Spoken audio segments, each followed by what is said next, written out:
Hello everyone, it's Monday once again. This is Charlotte and we are chatting in cars. So I spent the last weekend cutting up all my topics for discussion and adding more ones, and I'm sitting there brainstorming.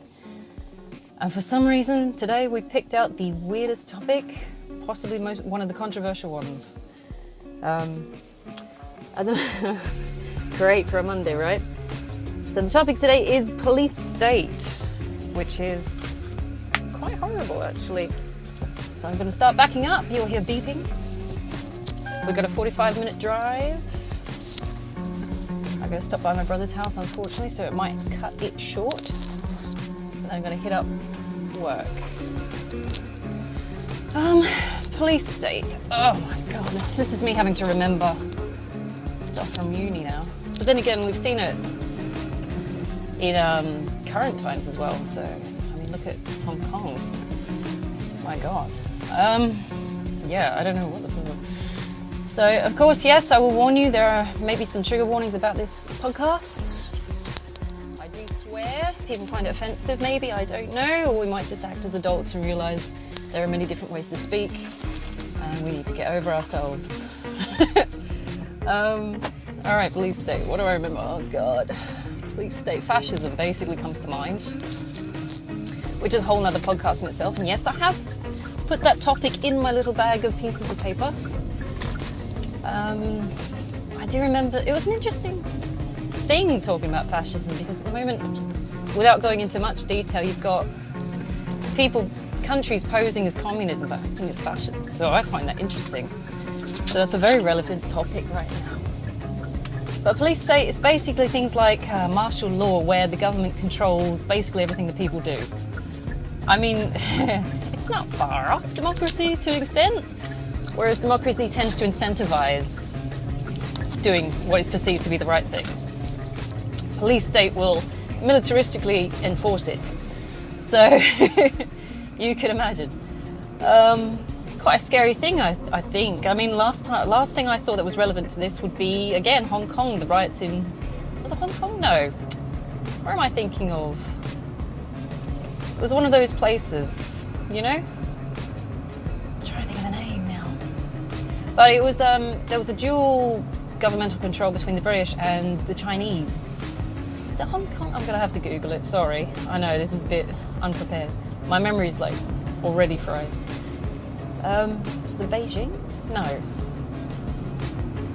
In any case, what happened was Communist China and democratic, I should hope for, United Kingdom had dual control over it, because it used to be some kind of a colony where post-war they had decided to split it.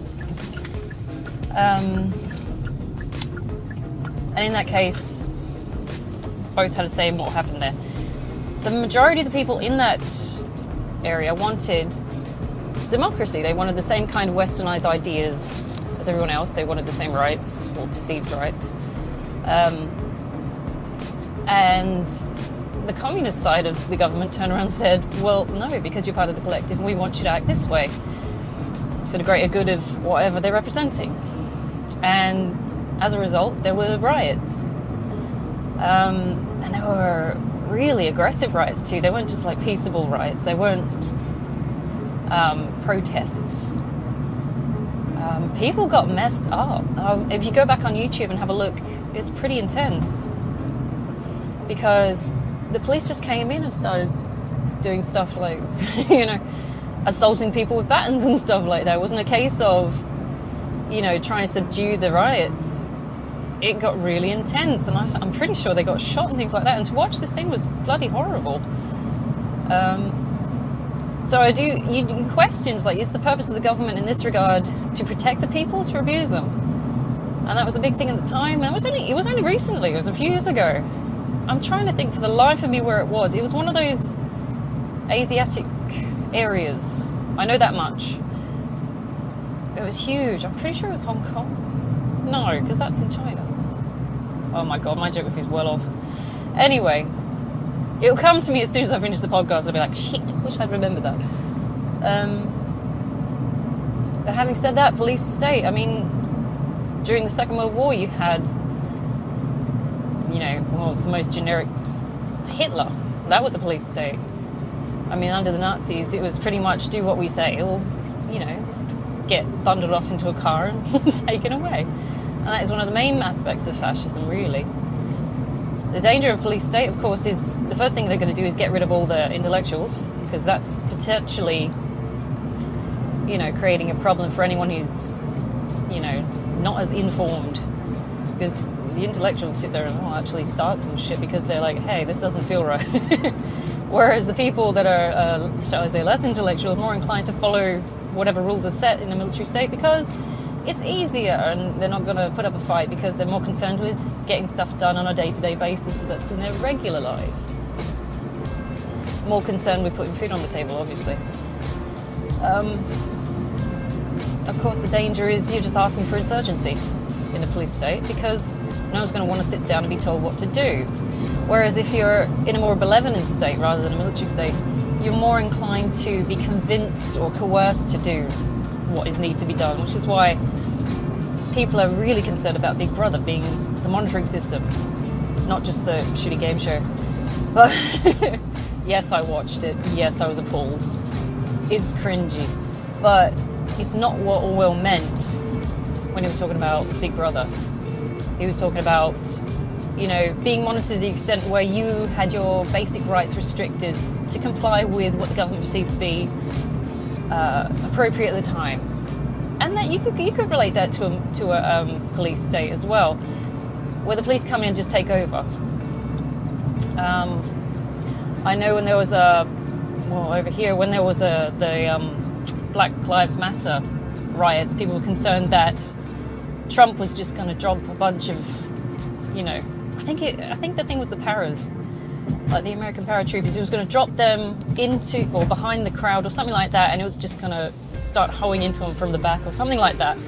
It was very strange watching it from distance, because this is the kind of thing you'd expect from, World War II kind of crap. You don't expect to see it nowadays. It's like we thought that we were more evolved.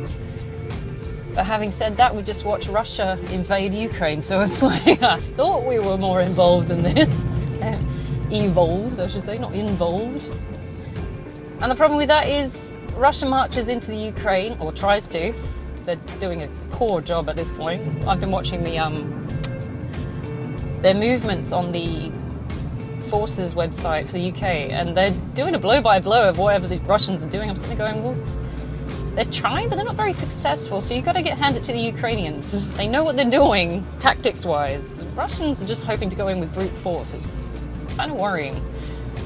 Because they just blast their way, and it's like, no. It doesn't always work that way. Sometimes you just blow yourself up. Quite frankly, I'm not happy with Putin at this point, but, I don't think anyone else is. It's like, in terms of a military leader, it's showing me very much midlife crisis vibes, It's like, this is your bucket list, isn't it? So, police state. So, government sends in the police or the army and generally try to overwhelm the crowds. Usually it's left in as a result of maybe riot attacks, things like that, where in order, they think, to preserve the peace, they need to control the people with force. The duration they do that in, of course, is the problem, because sometimes it's left in a police state, which is not good for the people because they're constantly on edge, and it just builds insurgency. It's like a volcano, basically. It's like putting a lid on a volcano. The people are already pissed off, and then you go in and try and chokehold them into submission. It's just, no, it's not going to work. What you should have been doing, and dare I say it, because I don't like the practice myself, is appeasement.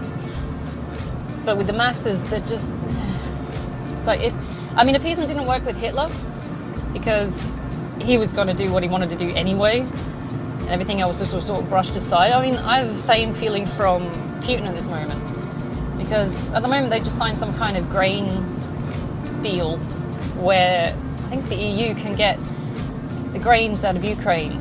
Apparently it's like the breadbasket of the world. So war in Ukraine means that our supplies are globally being disrupted. So apparently Putin just signed a deal that Ukraine could ship out their grains, sort of parlay. But at the same time, there were explosions hours after the agreement was signed. So I'm like, I'm feeling that Putin isn't really going to hold up to his bargain, because I just something in that feels shifty. It's like it's almost like as soon as the grains are packaged up and ready to ship out, he might take the boats.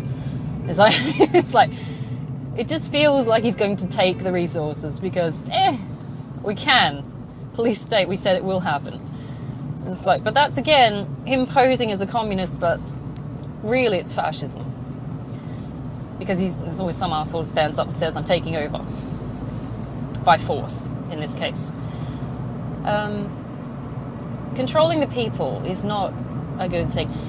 It should be, I mean, you should be benevolent. I remember doing a study at uni where we had to have a look at what factors depicted the best kind of leadership.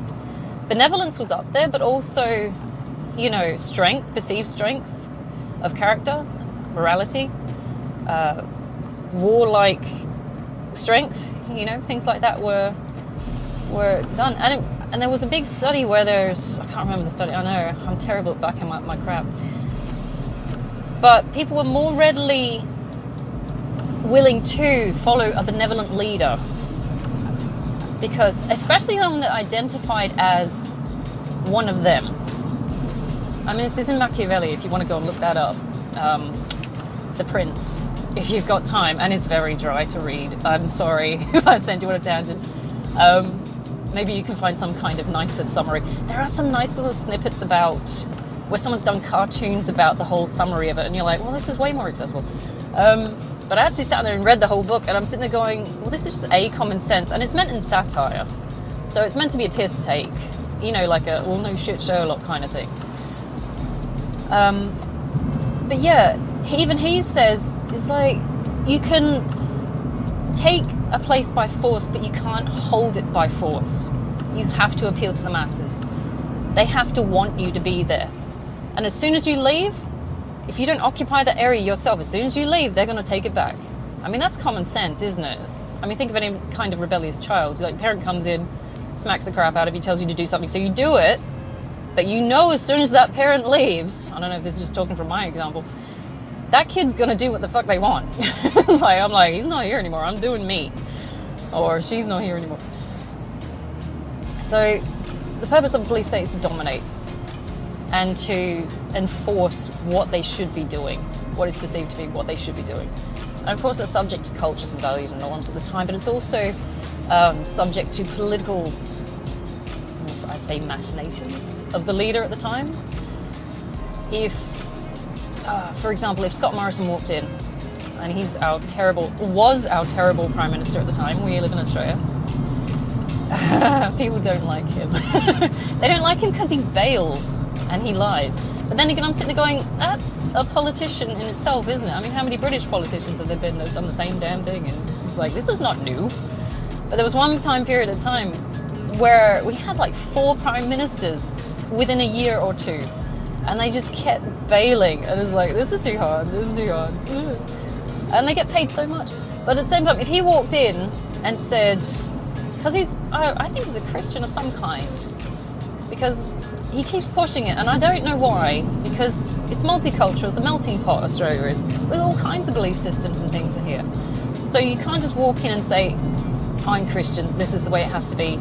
So if he tried doing that, I mean, there might be some people that convert off something like that, but I tell you what, they wouldn't hold to those positions, because it's not their, authentic beliefs. But if he tried to enforce it in a police state, where people were forced into those kind of beliefs, it wouldn't hold. Because again, beliefs are based on the person's individual interpretations of what reality is.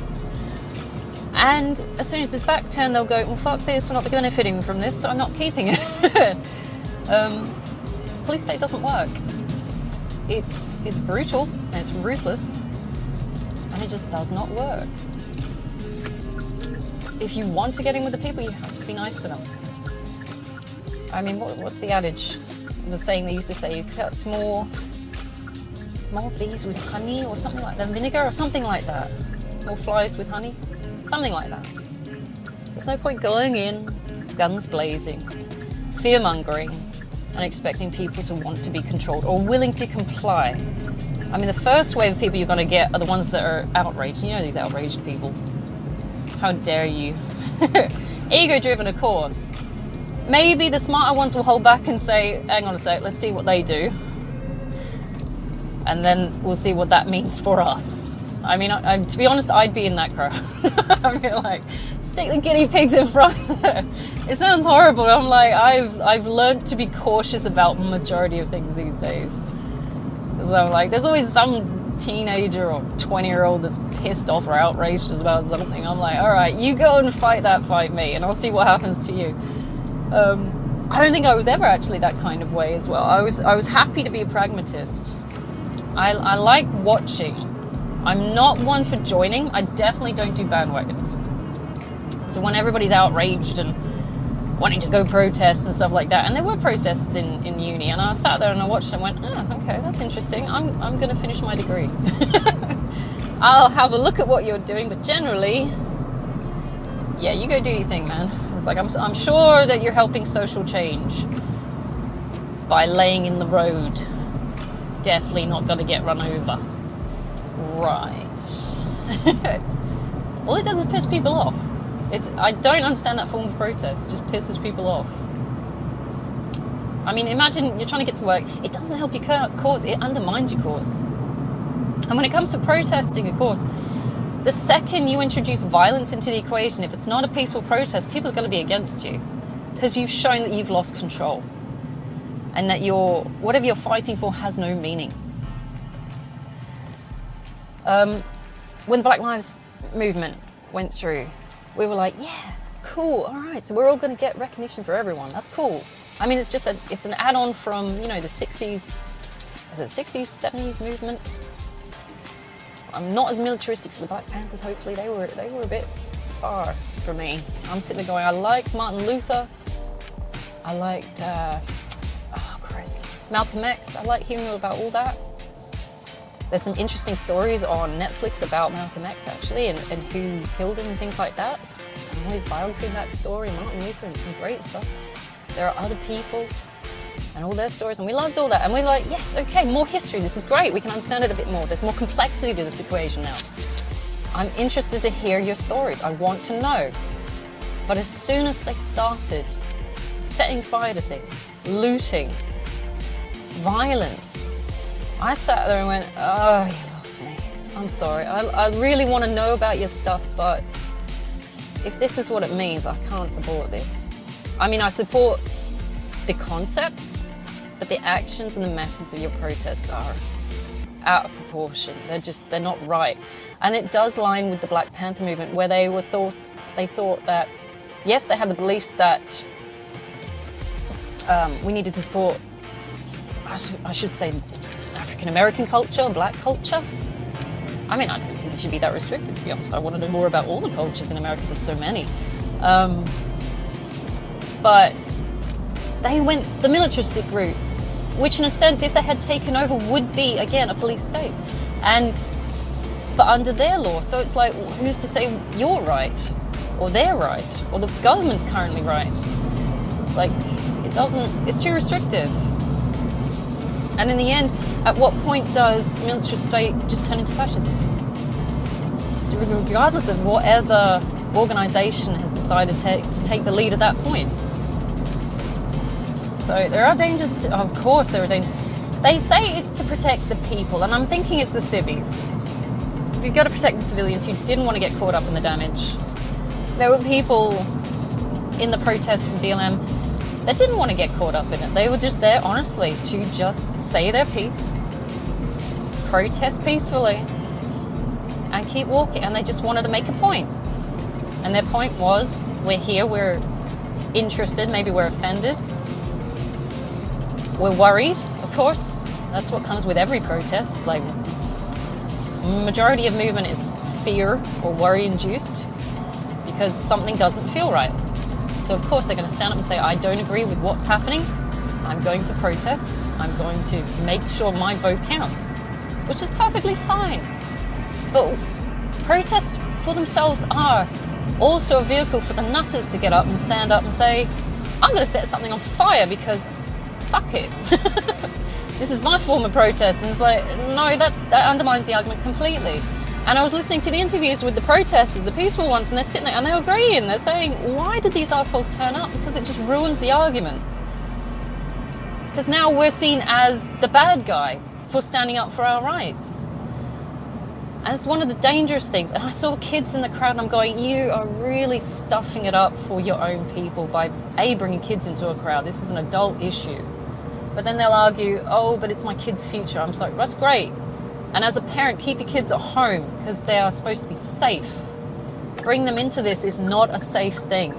Absolutely not. And as a teacher, I'm mortified looking at that. When I saw kids in the crowd and there was tear gas and everything, and I'm going, oh my God, what parent does this? I was losing it. Oh. I'm still trying to think of that Asian place, Bangkok. Oh, it's going to drive me nuts. I'm going to have to pull over and Google it. It's going to drive me nuts. I could eat this. The good thing about having, you know, like YouTube and Google and things like that is that you have access to this information.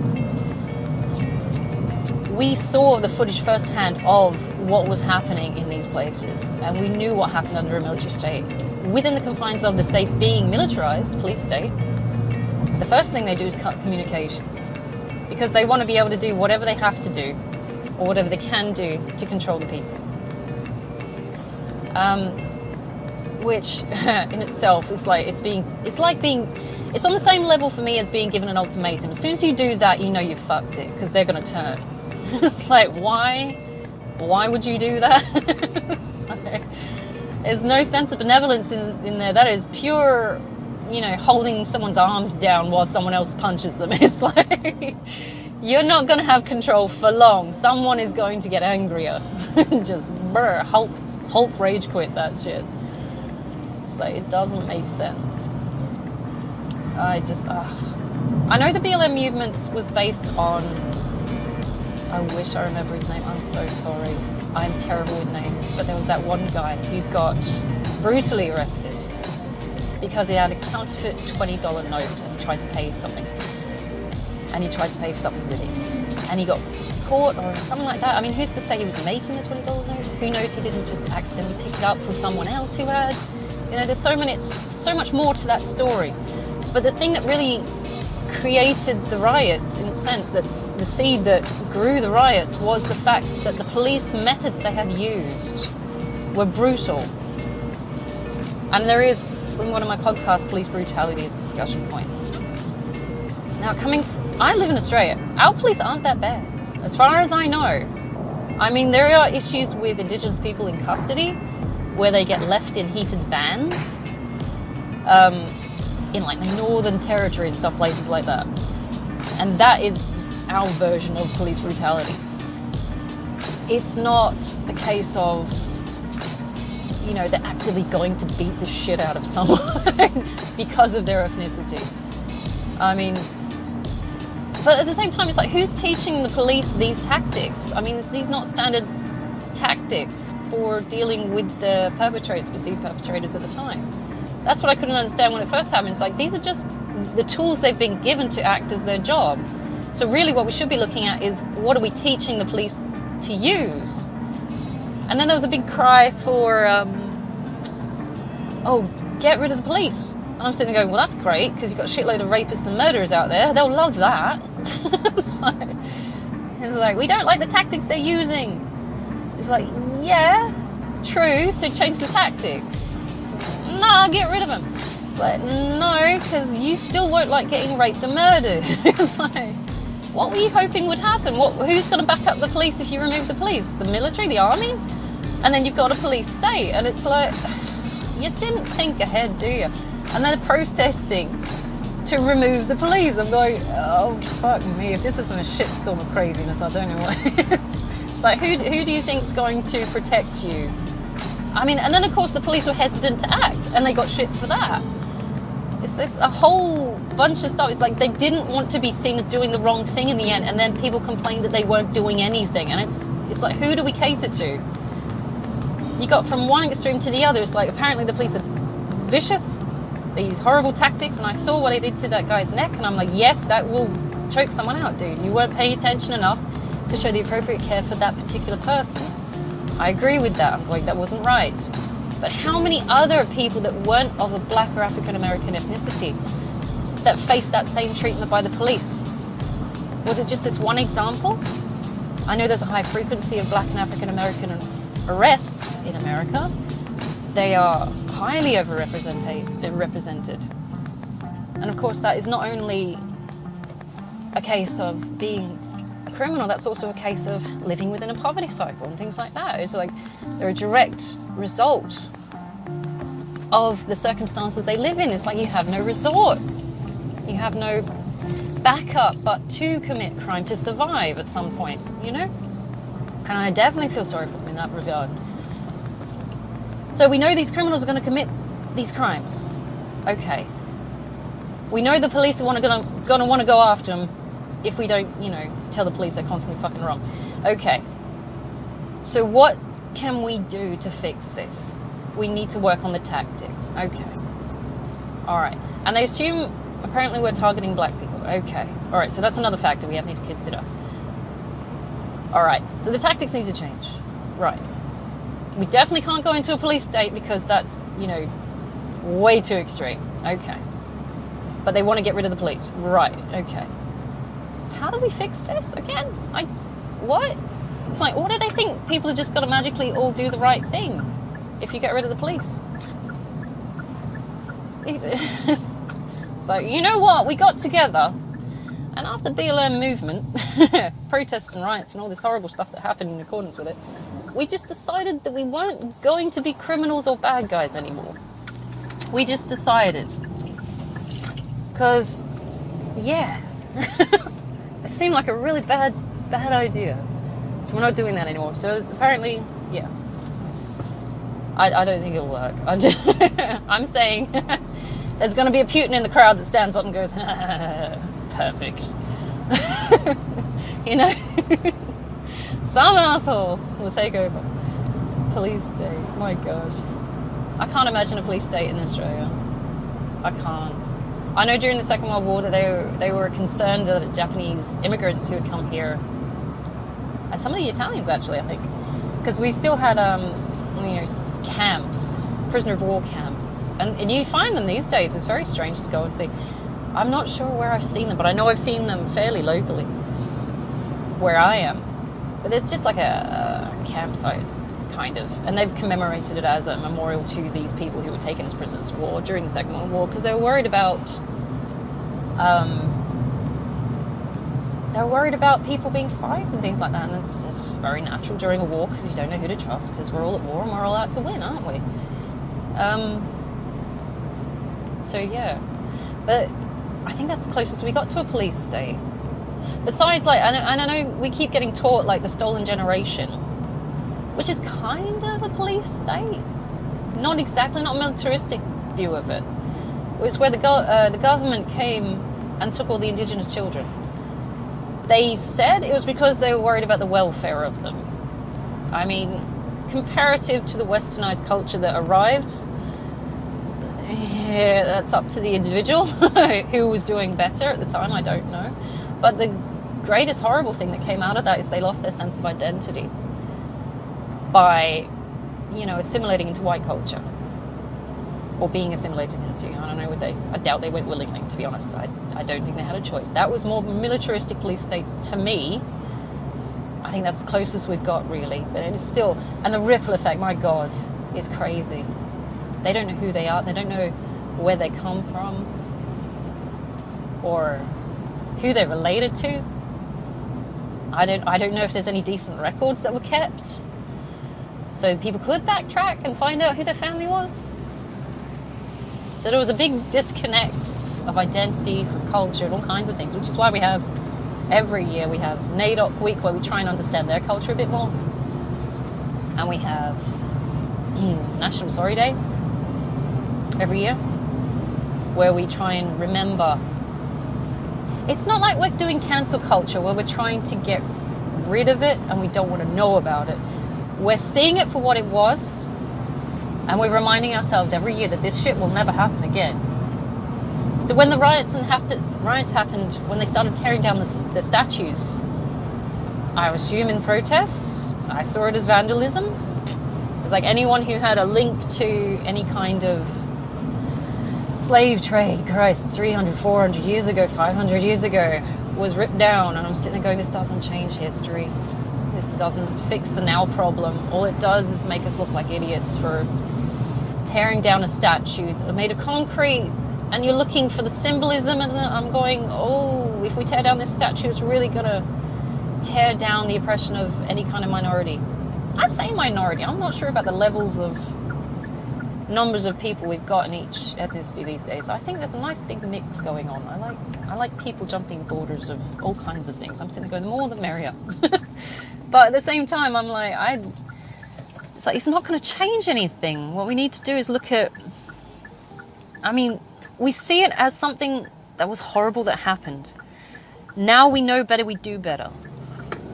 Same with the Holocaust. Nobody's happy that the Holocaust happened. Nobody. If anyone is, I would say that they are severely twisted in the head. And then you still got things like Holocaust deniers. I'm sitting there going, we've got footage, we've got physical evidence that happened. We've got survivors with stories. Horrible stories. My God, the amount of times I've been reduced to tears hearing these stories of, my God. Trying not to cry now, to be honest. Go back and look at the footage. If you are denied, go and look. And that is the direct result of police state. Extreme police state. Where people were made to comply. Did it hold? No. Because the rest of the world turned around and went, ew, no, we're not doing this. No, you're not allowed to do this. It's inhuman. So it's a complete stupid approach to trying to control the masses. There's no way it could hold. You go in with brute force, you're going to be taken out with brute force. You live by the sword, you die by the sword. It's stupid. I don't know why they expect it to hold. Oh my God. There's some serious messed up people in this world. I'm trying to think now. I'm sorry, I'm stuck on the Holocaust right now. My brain's just a little bit, oh my God, no. I actively encourage you, go and look. And there's this weird bravado about police state as well. Where it's like big tough guys with muscle. Is that part of toxic masculinity? Where they feel compelled, this is part of their role as an individual or as a man. I don't know. Although there were women who were sick people in the concentration camps who were doing horrible things to people as well, so it can't be just a masculine issue. All I know is that if you try and take things by force, it's not going to hold. It's like trying to grip onto sand. The tighter you hold it, the more it will slip out of your hands. You might hold it for a bit. If it's slightly damp, you might compact a bit. But generally, you're going to lose it. Benevolence is definitely the way forward. But having said that, I can't stand when they do fake niceness. You know, when the politicians are kissing babies and things, or you got royalty sitting there, pass me your baby, this will look great on camera. And you sit there and think, I hope that baby throws up on you. I really do. The level of fakeness and shit like that, it just bugs the crap out of me. There's a tangent in itself. Okay, so that's another podcast. I've got a whole baggie of these. There's that you can't hold the people on force. You just can't. Insurgency. People are wired to rebel as well. It's like it's part of the survival. It's like the second you try and oppress someone, you try controlling a toddler. Those guys are not deemed to have reached the age of understanding. 14 supposedly is the age of understanding. I think it's to do with Jewish culture or something like that. But there is a standing belief where, around about 14, even in legal terms in westernized culture, 18, you're considered an adult. Try holding a toddler accountable to their actions without using some kind of brute force. It's like they will rebel. They will kick out. It's like you're going to tell someone at that age, 2 or 3, that what they did was socially unacceptable, and you're going to enforce physical discipline on this child. It's like, it's not going to stick. It just won't stick. The toddler's instantly going to rebel, and you're going to be sitting there watching this tiny little person just kick and flail and do horrible things. Right, so what to take away from this? Oh my goodness. Violence doesn't really solve anything. Not really. Not unless it's absolute violence where I don't encourage this, where you eliminate the enemy. And I'm talking about double tapping or something like that. Don't do that. It's disgusting. I do not actively encourage that. Never would. I don't see any purpose. And I think it is a base reaction. I think it's very primal to do that. I don't think as human beings, as conscious individuals with a soul, dare I say it, or a mind or conscious thought, I don't think that violence is the answer. I don't. I'm pretty sure we should have evolved by now to be able to deal with our issues without brute force. It's like negotiations. You know, considering the other people. Considering what's valuable at the time. Where are we trying to go with our ideas and our ideologies? That should be the priority rather than just marching in, essentially, at some points, including what Russia's just done, and just taking over. It doesn't work. You won't hold a police state. It only encourages insurgency. I don't think there's any kind of benefit to come out of that, because the first thing you do is they will rebel, the masses rebel, and they torch all the resources. And that's another thing. It's like you won't have anything left. It's the scorched earth policy. You won't have anything left to control. And in extreme cases, they'll start, you know, removing people subtly or not very subtly from the crowd. So you're going to watch people disappearing. You're going to lose the very object that you're trying to control.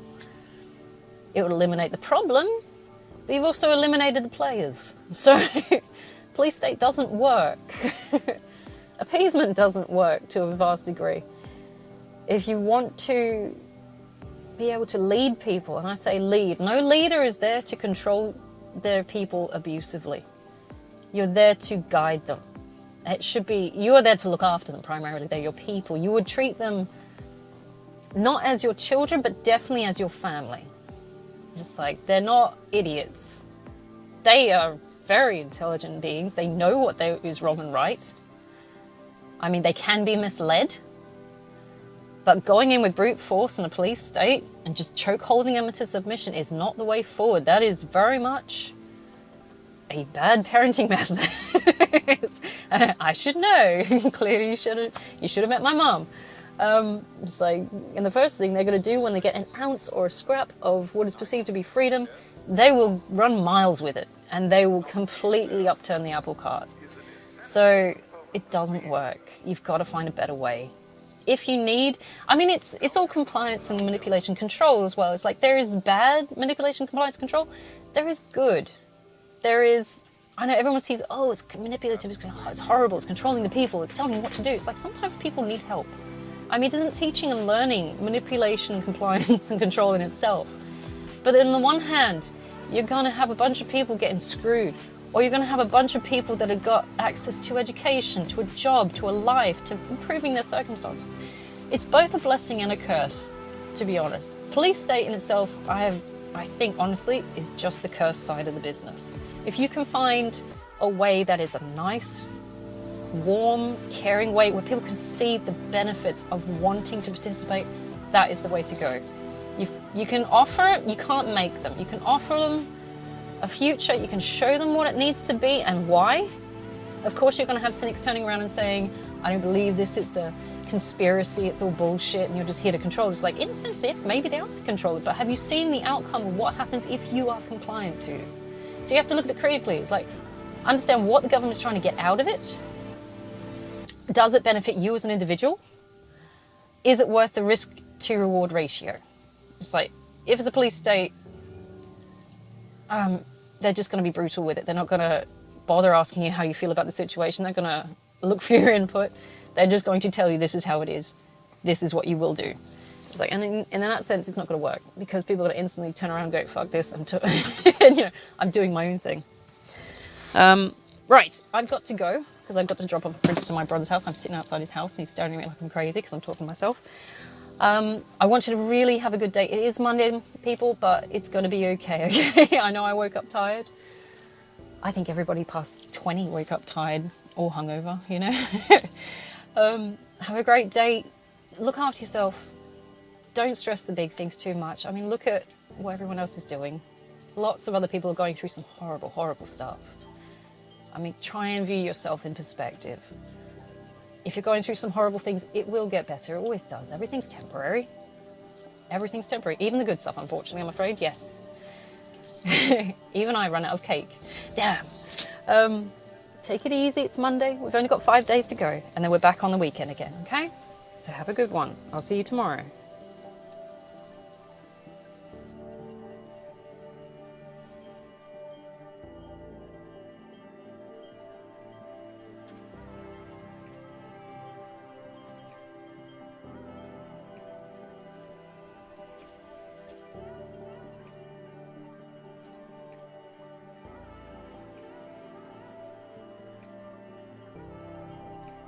Music, what you really hear when you hear melody is the interval between one tone and another. Steps, as it were, on the scale. It's the interval.